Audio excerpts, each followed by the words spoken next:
আপনারা জানেন আমরা খালি দুটো রাজনৈতিক দলের বিরুদ্ধে লড়াই করছি না, আমাদের লড়াই আজকে একটা দুর্যোগপূর্ণ আবহাওয়ার বিরুদ্ধেও। আমরা চেষ্টা করছি ভোটের পার্সেন্টেজ যাতে আরো বাড়ানো যায়, সমস্ত রকম অ্যারেঞ্জমেন্ট আমাদের নেতৃত্বরা করছে। কিন্তু যেটা দেখা যাচ্ছে খুব বেশি লোক তো বেরোচ্ছে না, বৃষ্টি সকাল থেকে প্রচুর বৃষ্টি হয়েছে, এরপরে ভোটের পার্সেন্টেজ বাড়বে। আর এমনি কি রকম শান্তিপূর্ণ ভোট হচ্ছে? দেখুন, আমি আমার প্রশাসনকে, নির্বাচন কমিশনকে ধন্যবাদ জানাই।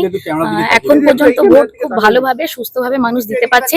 সবার কাছে আমার বার্তা যে আপনারা নির্ভয়ে নিঃসংকোচে আপনাদের সবথেকে বড় অধিকার সংবিধানের ভোটাধিকার সেটা প্রয়োগ করুন। সকাল থেকে একটা জায়গায় বিজেপি অভিযোগ করছেন যে বুথে বুথে নাকি বিজেপি আর কংগ্রেস অনন্তপুর 204 মীরা একের একটি নির্দিষ্ট জায়গা বিজেপি এজেন্ট বসাতে পারছে না, সেটা তো আমাদের দোষ নেই। বিজেপির উচিত, আমরা যেরকম মাটি কামড়ে সংগঠনকে শক্তিশালী করেছি, আমাদের প্রত্যেকটা বুথে বুথে এজেন্ট আছে, সংগঠনের কাজ করুক। আর সেটা ওরা এজেন্ট বসাতে পারছে না, সেটা আমাদের দেখার বিষয় নেই। আমাদের চেষ্টা বেশি পরিমাণে মানুষকে বেরিয়ে নিয়ে এসে তারা যাতে তাদের ভোটাধিকার প্রয়োগ করতে পারে, আমরা সেই চেষ্টায় লেগে আছি। সফটওয়্যার ইঞ্জিনিয়ারের পদ থেকে একদম সরাসরি আজকে এইভাবে বুথে বুথে ঘোরা, এটা কি কোনোদিন ভাবতে পেরেছিলেন? দেখুন, বিশ্বাসেই তো দুনিয়া কায়েম।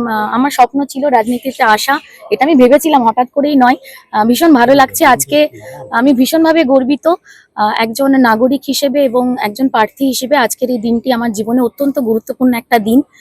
এবং আপনারা জানেন যে একটা মানে দেশে সংবিধানের সব থেকে বড় যেটা অধিকার সেটা হচ্ছে ভোটাধিকার, সেটা আমি প্রয়োগ করতে পেরেও গর্বিত, খুশি। এবং আমি মানুষকে আহ্বান জানাচ্ছি, আপনারা সকলে আসুন, ভোট দিন এবং একটা শক্তিশালী উন্নয়নমুখী এবং সহানুভূতিশীল কালীগঞ্জ গড়ে তুলুন।